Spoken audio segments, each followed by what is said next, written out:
A Warrenton third grader who's only 8 years old owes his life tonight to the gift of a stranger. 3 weeks ago, Rutger Scott came down with what everyone thought was the flu, but by Sunday, doctors said he needed a new liver or he would die. Emily Schmidt is here now with more on what happened next. Emily? Allison and Leon, Rutger has always been in.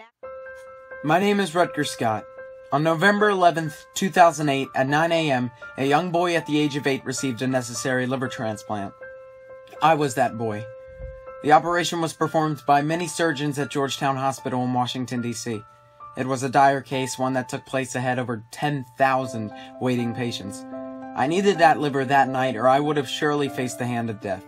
However, this documentary is not an examination of the pain that I went through to be here today, but a study of the motivation and trepidation that consumed the person who stood by my hospital bed every night of those arduous 7 weeks. That person was my mother. Hi, my name is Tanya Scott, and I am the mom of Rutger Scott. And this is the story about Rutger's liver transplant that was performed on November 11th, 2008 at 9 a.m. 2008. Okay, it all started when Rutger got sick back in October of 2008. We thought it was a stomach virus, a simple stomach virus, but he would go a few days of being sick and then he would get better, and we would think that he was getting better and he'd go back to school, and then he would get worse again. And so we actually thought he was better and feeling like himself, and went to school on October 28th, 2008, and came home completely yellow, which is called jaundice. And even the whites of his eyes were yellow. So at 8.5 years old, I knew that wasn't normal, so I took him to his pediatrician, and they drew blood and realized that his bilirubin levels were very high at 13, and they're supposed to be below 1. That's his liver function test and how his liver is performing. And how did you feel when you learned that you needed the liver transplant? I don't really remember. All I know is that, like, I was young. I didn't know really what to think. You got sick. I didn't even know what a liver transplant was. So if you want... All I know is that, like, yeah, I wanted to get better. I didn't feel anything because I felt like I was fine. I wanted to get home. Yeah, I just didn't know how to feel. Well, you refused pain meds after the first couple days because they made you sick. So I was, of course, in the hospital with you. I never left your side.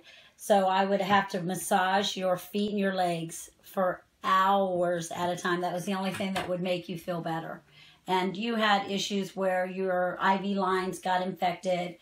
The IVs, whenever they'd get infected, I'd feel this sudden pain. And then they couldn't find a vein that wouldn't roll or blow. And so they just could not stick you anywhere else because you had so many IVs in you. And of course they had that big IV line in your throat, and we finally found one way up here by your shoulder, but just rubbing your feet and your legs with lotion is the only thing that would make you calm down and keep you from feeling pain, and often cause you to fall asleep. Oh, when I was in the hospital, what was the most, like, painful thing to see? Like, what did you, I don't know. I don't mean to get you emotional, just like... This is you in the hospital. This was the most painful thing for any mom to see because you were intubated. And the night of surgery was the worst night because you went into hemorrhagic shock, and we almost lost you. And they had to pump you full of 8 units of blood and about 20 bags of saline.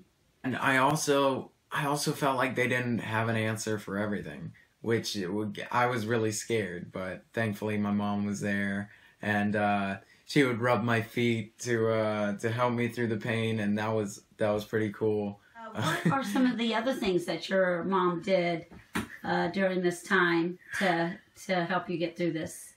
I couldn't possibly say them all. She got food for me. She'd monitor my my bathroom duties, She would give me my medicine. She would watch my IVs. She would hold my hand just in case the needles were being a little tough on me, even though I was a tough kid. She, as I said, she would. Rutger had a donated liver from a deceased donor. His name was Cale Kostanek, and he was 28 years old and a race car driver. And you know, he was so wonderful and chose to give the gift of life. And since then, we have met his mom and his stepdad and his family, and they're wonderful. And we spend every year with his family honoring him at his memorial laps at the raceway where he was killed. And that family means so much to us. He will always be our hero. When we as humans face the hardships of life, what is often taken for granted comes into a much clearer perspective. If we are our mother's world, then she is the sun, the one that literally and figuratively gives us life. My mother, always by my side, helped me through this process more than any medicine or IV or X-ray possibly could. I love her so much, and even to this day she reminds me of when to take my medicine, how to keep clean, and how to live a life that before I had no idea even existed. I couldn't possibly repay her, though she believes that I could by doing one thing: loving her with all my liver.